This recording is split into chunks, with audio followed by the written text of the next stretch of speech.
మీకు మేలు కలగాలని, మీకు మేలు కలగాలని,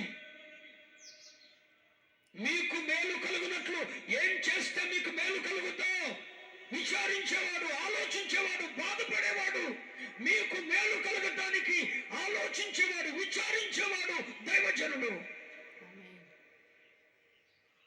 ఈ కోడలతో అంటుంది, నీకు మేలు కలుగునట్లు నీ కొరకు నేను విచారింపవలసిన దాన్ని కదా. నీ అమ్మ బాబు నీ గురించి విచారిస్తున్నారో లేదో, నీ భర్త నీ భార్య నీ కొరకు విచారిస్తుందో లేదో, నీ స్నేహితుడు నీ ప్రాణ స్నేహితుడు ఎవరి హృదయము నీతో పెనవేయబడిందో ఆ ప్రాణ స్నేహితుడు ప్రాణ స్నేహితురాలు నిన్ను గూర్చి విచారిస్తూ ఆలోచిస్తున్నారో లేదో కానీ నీకు మేలు కలుగునట్లు నీ కొరకు విచారించేవాడు మాత్రం దైవజనుడే. విచారిస్తాడు, బాధపడతాడు,